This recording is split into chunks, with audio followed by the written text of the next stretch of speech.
அனைவருக்கும் வணக்கம். வணக்கம். அனைவருக்கும் வணக்கம். இது தேர்தல் நேரம். தேர்தல் பாஜக இருக்கணுமா, வீட்டுக்கு போகணுமா அப்படிங்கிறது முடிவு செய்ய வேண்டிய நேரம். அப்ப இந்த தேர்தலில் நம்ம என்ன பண்ணணும்? அது பாஜகவை இதுவரைக்கும் தேர்தல் அரசியல்ல பாஜக எப்படியெல்லாம் செஞ்சு என்னெல்லாம் சொல்லி இந்த தேர்தலை வெற்றி அடைஞ்சு வந்தாங்க. கடந்த 10 வருஷமா மோடி தலைமையிலான ஆட்சி எப்படியெல்லாம் இருக்கு, அவர் இந்த பதவிக்கு வர்றதுக்கு முன்னாடி என்ன செஞ்சார், எதனால் அவருக்கு மட்டும் இந்த பதவி வந்தது, அதை பத்தி நம்ம பேசி ஆகணும். மிகப்பெரிய குஜராத்ல ஒரு கலவரம் நடந்தது. யாத்திரிகள் வந்தாங்க, அவங்கள எரிச்சாங்க, அதுக்கு முஸ்லீம் தான் காரணம்னு சொல்லிட்டு வந்தாங்க. இப்படியான ஒரு கலவரத்தின் மூலமா தான் இவங்க ஆட்சியை பிடிக்க முடியும்னு அவங்க தொடர்ந்து நம்புறாங்க. அடுத்ததா பாத்தீங்கன்னா பில்கிஸ் பானு, அதே அந்த கொலை வழக்கு, அந்த கலவரம் நடந்த நேரத்துல கிட்டத்தட்ட ஒரு 2000 முஸ்லீம் கொலை வெட்டி கொலை பண்ணாங்க. அதே மாதிரி இந்தியாவிலையும் கொண்டு வரணும், இந்தியா முழுக்க கொண்டு வரணும். அப்படி கொண்டு வந்தா நம்ம இந்தியா முழுக்க நம்ம பாரதிய ஜனதா கட்சியை ஆட்சியை கொண்டு வரலாம்னு அவங்க நம்புறாங்க. இது மனிதநேய அடிப்படையில் இது சரியா தப்பா? தவறுதான். இப்போ முஸ்லிம்கள் அவ்வளவு பேர் கொல்லப்பட்டாங்கன்னா, 2வது 3வது தடவை, ஃபர்ஸ்ட் தடவை எப்படி அவர் வின் பண்றாரு, 2வது தடவை எப்படி வின் பண்றாரு? ஒரு தடவை வின் பண்ண உடனே அங்க இருக்கக்கூடிய வியாபாரிகள் எல்லாம் இந்து மதத்தில் பேர்ல ஒண்ணு இணைய மிகப்பெரிய வைர வியாபாரிகள்.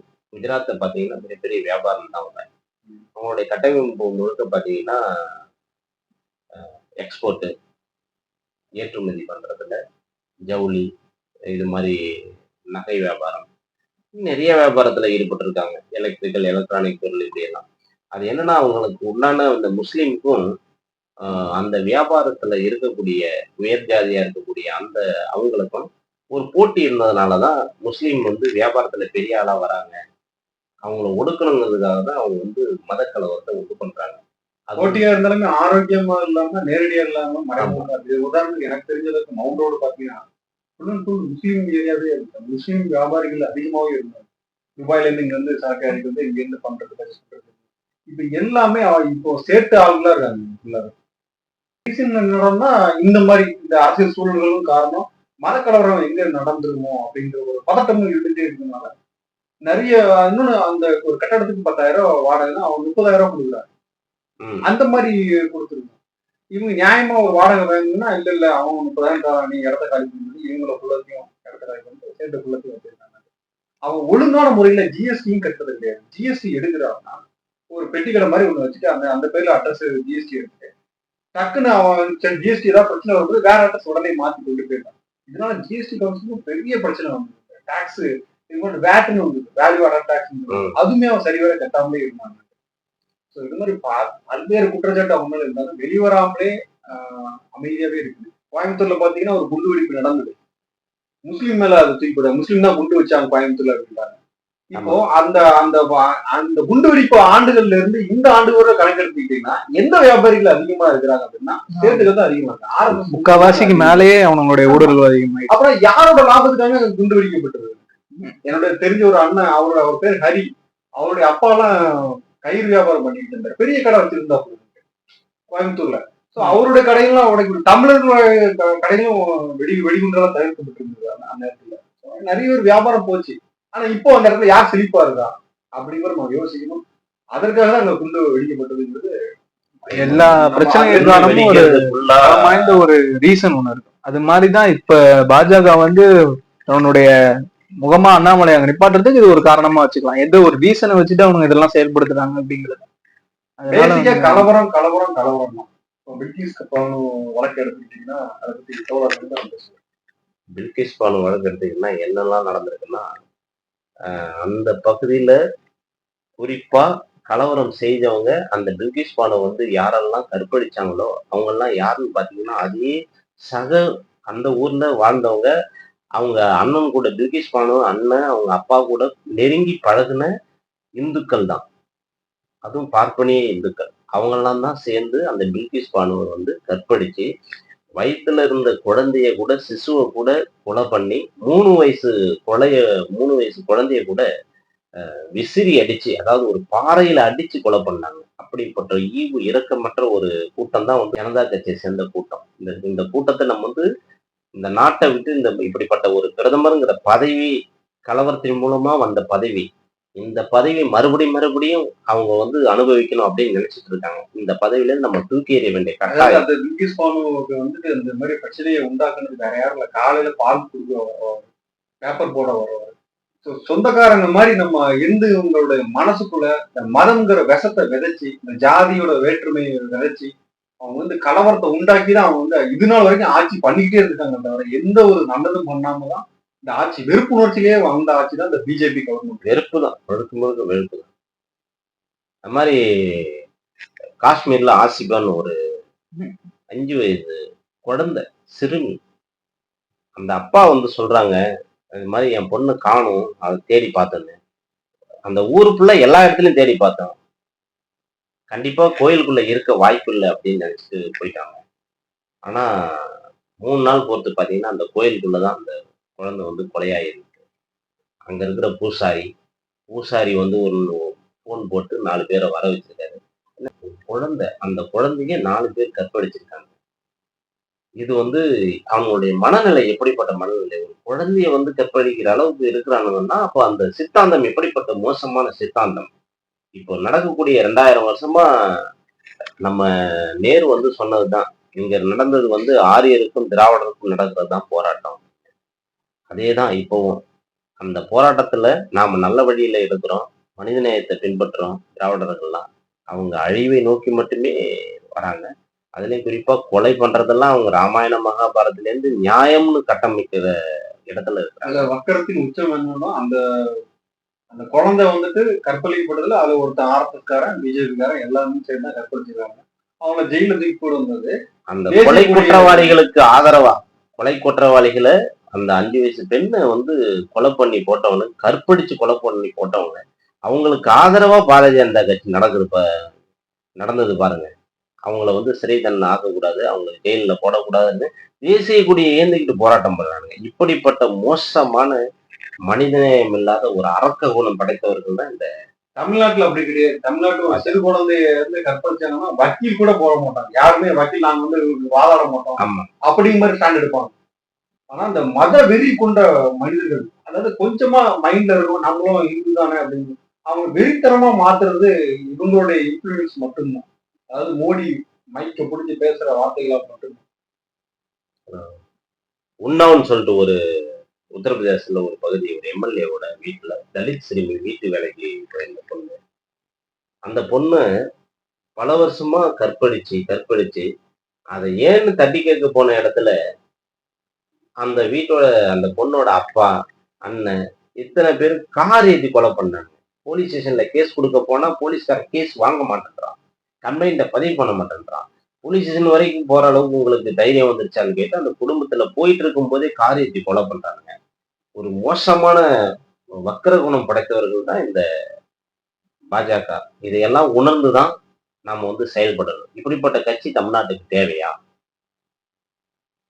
தேர்தல் நேரத்தில் நம்ம சிந்திக்கணும். மணிப்பூர் கவர்னம் எடுத்துக்கிட்டீங்க அப்படின்னு கேட்டீங்கன்னா, அதுவும் ஒரு வெறுப்புணர்ச்சியை வந்து ஒரு பின்னணியா கொண்டு நடந்தப்பட்ட ஒரு களம். அதுல வந்து எந்த மாதிரியான ஒரு கலவர யுக்தியை வந்து பிஜேபி பயன்படுத்துச்சுன்னா, அதுவும் ஒரு மத சார்பான ஒரு யுக்தியை தான். இந்த மாதிரி கிறிஸ்தவர்கள் வந்து இந்த ஜாதியில உள்ளவங்க, இந்த குறிப்பிட்ட கம்யூனிட்டியில உள்ளவங்களுக்கு சேர்ந்து கிறிஸ்டின் தான் நினைக்கிறேன். ஆமாமா 2 பேர் கிறிஸ்டினான கம்யூனிட்டி பிரிவுகள் மாறும். அதாவது மத ரீதியா சண்டை உண்டாகும். மணிப்பூர் மாதிரி ஜாதி ரீதியா சண்டை எப்படி இருந்தாலும் ஒரு சண்டையை உண்டு பண்ணிருந்தோம், அதுல இருந்து பெரும்பான்மையா கவர்ந்தணும். இதுதான் அவங்களுடைய அடிப்படை யுக்தியா இருந்திருக்கு.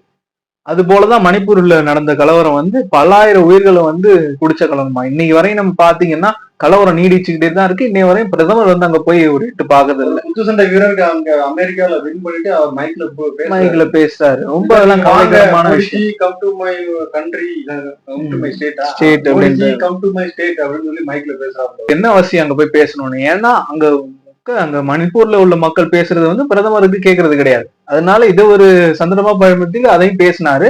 அதுக்கும் வந்து பிரதமர் வந்து இந்த ஒரு நடவடிக்கையும் மேற்கொண்டு எடுக்கல. இது மாதிரி வந்து அவங்களுக்கு தேவையான விஷயங்களை மட்டும்தான் இதுல இருந்து எடுத்துக்கிறாங்களே தவிர மக்களுக்கு எது நல்லதோ கெட்டதோ அதை வந்து அவங்க வந்து இம்ப்ளிமெண்ட் பண்றது கிடையாது. அந்த அந்த பெண்களை நிர்வாணமா அந்த ரோட்ல கூட்டிட்டு போன பெண்களுக்கோட கணவர் வந்துட்டு ராணுவத்துல இருக்கிறாங்க. நாடையே பாதுகாக்க தன்னுடைய உயிரை பணைய வச்சுட்டு இருக்கிற மனைவி வந்து பாதுகாப்பா இருப்பாங்கன்னு நினைச்சுதான் அங்க போய் இருக்காரு. ஆனா இந்த மாதிரி சம்பவத்தை மோடி கவர்மெண்ட்டும் பிஜேபி கவர்மெண்ட்டும் தொடர்ந்து நடந்துட்டே இருக்கு. எதுக்கு பிஜேபி கவர்மெண்ட்னா அங்க முதலமைச்சரா இருக்கிறது ஒரு பிஜேபி ஆள் தான். அவர் வந்துட்டு RSS மூலியமா வழங்கப்பட்டதுனால அவர் என்ன சொல்றாருன்னா, இந்த ஒரு வீடியோ தான் நீங்க பாத்திருக்கீங்க, 100 வீடியோ இருக்குது அப்படின்னு சொல்லி மறைமுகமா மக்கள் விடுறாரு. அதுவும் இல்லாம மணிப்பூர்ல வந்து ராணுவ கிடங்கு இருக்கு. அந்த கிடங்கை திறந்து விட்டாங்க. போறவங்க வரவங்க எல்லாம் துப்பாக்கி எடுத்துக்கிட்டு வெடிகுண்டு எடுத்துக்கிட்டு சுட ஆரம்பிச்சுட்டாங்க. இது ராணுவ கிடங்கு எப்படி பாதுகாப்பான ஒரு இடத்த கலவரக்காரங்க கட்டுப்பாட்டுல எப்படி போச்சு? இது அப்போ வேணும்னே இவங்கெல்லாம் நீங்க துப்பாக்கி எடுத்து சுட்டுக்குங்கன்னு சொல்ல முடியும். திட்டமிடலின் மூலமா தான் பண்ணிருக்காங்க. இதெல்லாம் வந்து ரொம்ப அயோக்கியத்தனத்துல ஒண்ணும் இல்லையா? இது வந்து ஒரு வரலாற்றிலே ஒரு மிகப்பெரிய பிழையா தான் இது நம்ம வந்து மணிப்பூர் கலவரத்தை நம்ம குறிப்பிடலாம். ஏன்னா வந்து ஒரு நிர்வாகத்திறமை இல்லாத ஒரு பிரதமர் கையிலையோ இல்ல ஒரு கட்சியின் கையிலையோ நாட்டு மக்களும் மாநிலங்களும் போனுச்சுன்னா இந்த மாதிரியான ஒரு நிலைமை தான் ஏற்படும். அது கூடிய காலத்துல தமிழ்நாடுக்கு ஏற்பட்டாலும் வந்து ஆச்சரியப்படுறது கிடையாது. ஏன்னா வந்து அவங்க அந்த மாதிரியான ஊடுருவலை தான் மேற்கொண்டு கொண்டு வந்துகிட்டே இருக்காங்க.